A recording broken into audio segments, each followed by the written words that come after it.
You know the term. We hear it all the time. In business, politics, even when we're just figuring out who's doing the dishes. Win-win.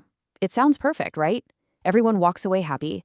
But what if that feel-good moment is actually hiding something? A little more complicated. Okay, check this out.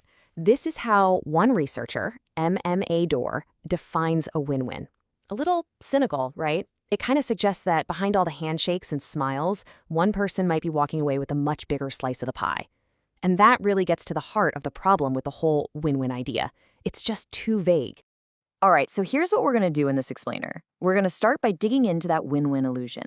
Then, I'll show you a really cool new model to actually put a number on the win. After that, we'll see it in action with some serious real-world deals. And finally, we'll look at a whole new way to think about what it even means to win. So here's the fundamental issue, right? The phrase win-win feels good, but it's super ambiguous. It tells us that, yeah, everybody's satisfied, but it doesn't tell us a thing about how much each side actually won. I mean, look at the classic definition from Merriam-Webster, which popped up back in 1962.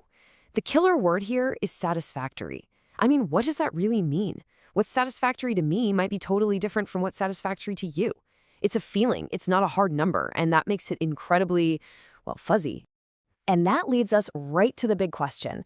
If both people in a deal walk away happy, does that automatically mean the deal was equal? Was it a clean 50-50 split? Or could it have been, 80-20, maybe even 99-1?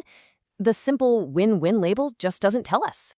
Okay, so to get past this problem, researchers came up with something really clever. It's called the fuzzy win-win model. And it uses this cool mathematical idea called fuzzy logic to get us past those vague feelings and actually give us a hard number, a precise percentage of the win for everybody involved. And you know what's wild? The whole thing is built on just 3 simple objective numbers. First up, you have the cost price, or CP. That's the seller's absolute break-even point. Then you've got the seller price, or SP. That's their dream price, the perfect outcome. And finally, there's P, the final price, the number where they actually shake hands. All right, let's actually build this thing so you can see it. Picture a graph. Price is on the bottom, and the winning percentage is on the side. We start with the cost price, the CP. If the deal closes right here, the seller's only broken even, no profit. So their win percentage, it's 0. This is the absolute floor for them. Okay, next point on the graph, the seller price, the SP. This is the seller's jackpot. If they can get the buyer to agree to this price, they've hit their target dead on. So we call that a 100% win for the seller. That's the ceiling. Now you just draw a line between those 2 points. It's that simple.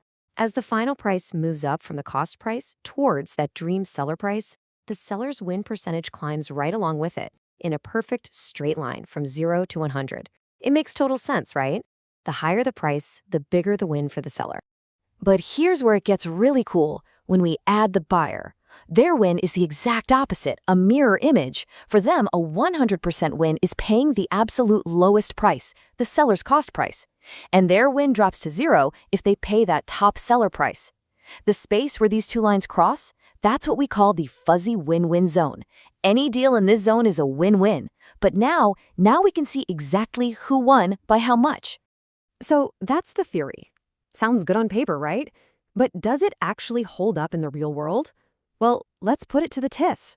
We're going to look at 2 massive, high-stakes international negotiations. First up, a major oil deal between Iraq and Jordan. Now, Jordan agreed to buy oil from Iraq for $16 less than the going market rate. On the surface, both countries got something they wanted, a total classic win-win situation. But let's look a little closer.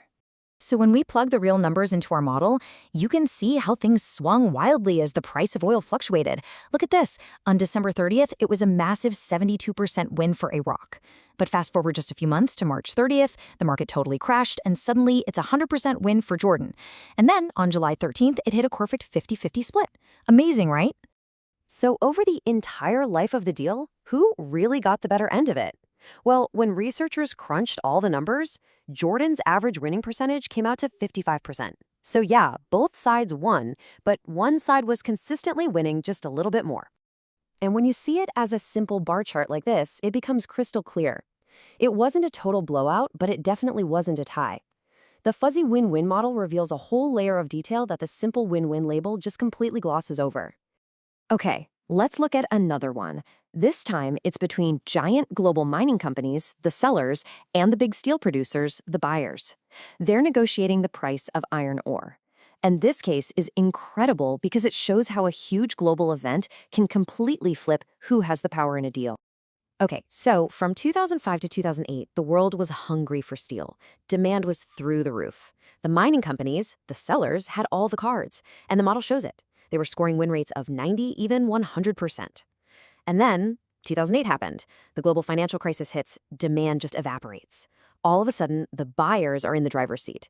And by 2009, the tables have completely turned. Look at this. The model shows the buyers are now the ones with win rates as high as 98%.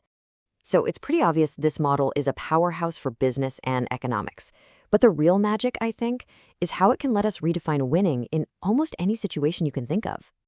I mean, think about this. Can this model apply to something totally different, like a game of chess? Imagine a complete beginner playing against a grandmaster. We all know how that's going to end, right? The novice is going to lose. It's not a matter of if, just when. So how could that possibly be a win-win for anyone? Well, it's all about redefining the goals. For the grandmaster, a 100% win is a quick, clean victory. Let's say they win in under 38 moves. But for the novice, their goal isn't winning the game at all. It's about learning. It's about experience. So for them, a 100% win might be just surviving for a long time, say more than 76 moves. And just like that, the novice can actually score a big win, even in a game they lose. And this table just brings it all home. Look at the difference. The old way of thinking just slaps on a vague label. Both sides are winners. But the fuzzy win-win model, it gives us incredible precision. Jordan wins 55 to 45. The iron ore sellers, pre-crisis, wins 61 to 39.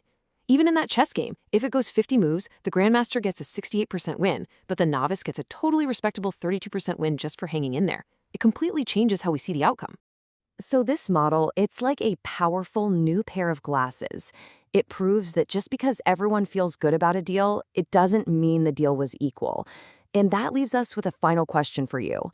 Now that you have a tool that can actually measure the win, how are you going to approach your next win-win situation? What will you decide is your 0%? And what's your 100%?